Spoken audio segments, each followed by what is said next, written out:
Hello welcome back to my YouTube channel. आज का question है draw an epicycloid given that radius of generating and directing circle as R is equal to 20 mm। यानी कि छोटे वाले are का value दिया है 20 mm and R is equal to 22 mm respectively. Also draw a normal and tangent at any point on the curve. आपको epicycloid draw करना है। एपीसाइक्लॉइड का मतलब होता है कि वो कर्व के अंदर राउंड करता है, यानी कि एक सर्कल जो होता है ना, छोटे वाले जो सर्कल होते हैं ना, बड़े वाले सर्कल के अंदर राउंड करता है। और हाइपोसाइक्लॉइड आपको पता होगा बिल्कुल एकदम सेम होता है, इसमें थोड़े से छोटे मोटे डिफरेंसेस होते हैं। और हाइपोसाइक्लॉइड जो होता है ना, वो ऊपर से कर्व करता है, तो इसको हम बोल देते हैं एपीसाइक्लॉइड और इसे बोल देते हैं हाइपोसाइक्लॉइड। जब छोटे वाला सर्कल बड़े वाले सर्कल के अंदर रोटेट करता है ना, तो उसे हम बोलते हैं एपीसाइक्लॉइड। जब बड़े वाले सर्कल के ऊपर छोटे वाले जो सर्कल रोटेट करना स्टार्ट करता है, तो उसे बोलते हैं हाइपोसाइक्लॉइड। चले हम इसको सॉल्व करते हैं। पहले हम रोलर स्केल से एक स्ट्रेट लाइन ड्रॉ करेंगे। तो हम यहाँ पे एक स्ट्रेट लाइन ड्रॉ करेंगे। आप फेंट पेंसिल से ड्रॉ करना, ओके। और यहाँ पे जो एंगल बनेगा ना रेडियस के साथ, वो डिपेंड करता है एंगल पे, यानी कि थीटा पे डिपेंड करता है। थीटा निकालने के लिए हमारे पास फॉर्मूला है थीटा इज इक्वल टू छोटा वाला आर बटे में बड़े वाले आर इंटू में 360 डिग्री।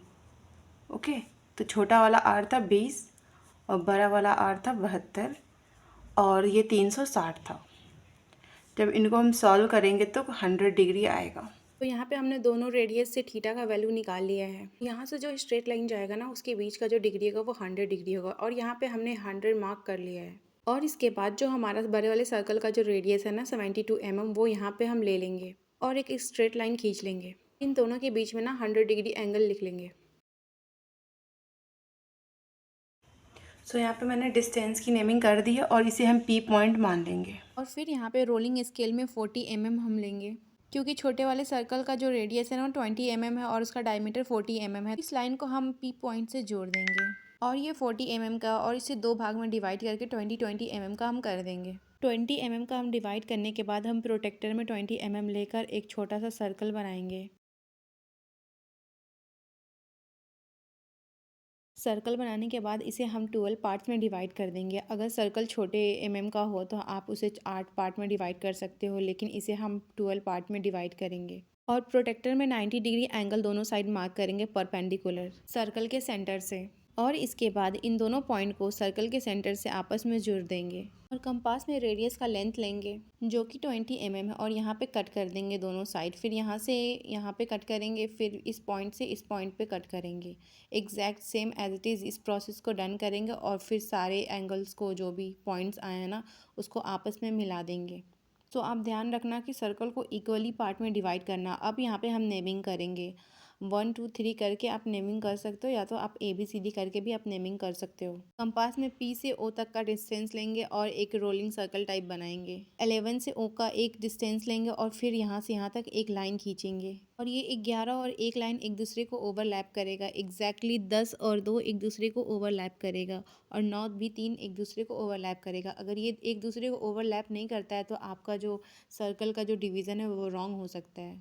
सर्कल के सेंटर को एक नाम दे दिया है ऐसे, और यहाँ से भी एक लाइन खींच लेंगे। और फिर बारी आती है 100 डिग्री की। अब 100 डिग्री को हम 12 पार्ट में डिवाइड करेंगे। जब 100 को 12 से डिवाइड करेंगे तो 8.33 कुछ करके आएगा। तो आप यहाँ पे प्रोटेक्टर में 8.33 एंगल ले सकते हो, या तो 8.5 भी ले सकते हो। और उस पॉइंट को O से C तक हम मिला देंगे। और इस पॉइंट को मिलाने के बाद हम क्या करेंगे, C के ऊपर जो पॉइंट आया ना, उनके बीच के डिस्टेंस और सेंटर के बीच के डिस्टेंस को लेकर हम सेंटर के ऊपर सारे लाइन को कट करना स्टार्ट कर देंगे। टोटल आपको ऐसा कट 12 कट करना है। ये ध्यान रखना है कि सारे जो कट्स हो ना वो इक्वली हो और ये 12 पार्ट्स में ही कट हो। अगर आपका पार्ट बड़ा छोटा हो जाता है तो फिर से आपको कट करना पड़ेगा, वरना आपका जो प्रोजेक्शन बनेगा वो गलत हो जाएगा। और एक बार काउंट कर लेना कि आपने 12 पार्ट्स में ही डिवाइड किया है कि नहीं। फिर यहाँ पे हम C1 C2 करके एक नेमिंग दे देंगे, क्योंकि ये सेंटर का पार्ट्स है। उसके बाद जो भी सेंटर के C2 है ना, उसको हम O से मिला देंगे, और एग्जैक्टली C3 को भी O से हम मिलाते जाएंगे।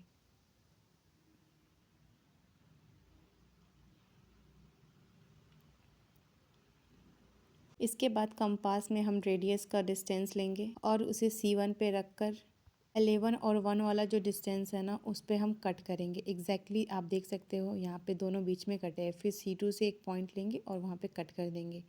एग्जैक्टली ये क्लॉकवाइज डायरेक्शन में जाएगा। अगर आपको वीडियो समझ में ना आए तो आप इसे दोबारा देख सकते हो। इसी तरीके से C9 को कट कर लेंगे, C10 और C11 और C12 को भी कट कर लेंगे। सारे पॉइंट को आपस में लाइट पेंसिल से ड्रॉ कर सकते हैं, या तो आप इसे फ्रेंच कर्व से भी ड्रॉ कर सकते हो और या तो आप फ्री हैंड से भी ड्रॉ कर सकते हो, जैसा आपकी मर्जी। तो मेरे पास यहाँ पे फ्रेंच कर्व नहीं है तो मैं इसे हाथ से ही ड्रॉ कर रही हूँ। बाद में इसे डार्क पेंसिल से ड्रॉ कर दिया है। और जितने भी पॉइंट्स आए ना, सबकी नेमिंग कर देंगे। तो यहाँ पे हम P1 कर देंगे, P2, P3 और P4, P5। इसी तरीके से हम P12 भी कर लेंगे। और क्वेश्चन में दिया था कि ड्रॉ और normal and tangent at any point on the curve. तो यहाँ पे हम एक एम ले लेंगे, आप कहीं पे भी ले सकते हो। फिर यहाँ पे हम रेडियस का डिस्टेंस लेंगे, एम पे रख कर सी पे कट करेंगे। इसके बाद यहाँ से जो लाइन हमें मिलेगा उसे हम एम से मिला देंगे with the help of scale और रोलिंग स्केल, आप जिससे भी कर सकते हो। तो इसे हम नॉर्मल लिख देंगे, या तो आप इसे एन से भी डिनोट कर सकते हो। फिर एम के परपेंडिकुलर एक लाइन लेंगे 90 डिग्री का।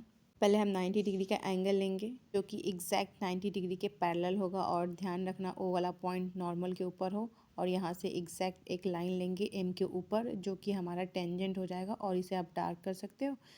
तो यहाँ पे हम टेंजेंट लिख देंगे, और आप इसे एरो से डिनोट कर सकते हो। अगर आपके कॉलेज वाले एरो से डिनोट करवाते हैं तो आप एरो से ज़रूर डिनोट कर देना। और इस तरीके से हमारा क्वेश्चन सॉल्व हो चुका है। अगर आपको कोई दिक्कत हो तो आप हमें कमेंट में बता सकते हो। सबसे पहले हमने एक स्ट्रेट लाइन लिया है और इन दोनों के बीच का जो एंगल था वो 100 डिग्री था, जो कि R/R इंटू 360 डिग्री से हमने निकाला है थीटा। और इसके बाद हमने इसे 12 इक्वल पार्ट में डिवाइड किया, और O से P का जो डिस्टेंस था वो 72 mm था, जो बड़े वाले सर्कल का रेडियस था। और C से P तक का जो डिस्टेंस था वो 20 mm था, जो कि छोटे वाले सर्कल का रेडियस था। सर्कल के पॉइंट से O की तरफ एक कर्व खींचना स्टार्ट कर देंगे, और इस तरीके से हमारा क्वेश्चन पूरा हो जाता है। आपको ये वीडियो कैसा लगा कमेंट में बताना। अगर कोई क्वेश्चन में प्रॉब्लम हो तो आप कमेंट में लिख देना, मैं उस क्वेश्चन को सॉल्व करके नेक्स्ट वीडियो में अपलोड कर दूँगी। कमेंट में ज़रूर बताना कि आपको ये वीडियो कैसा लगा, और मिलते हैं नेक्स्ट वीडियो में। तब तक के लिए टेक केयर, बाय बाय।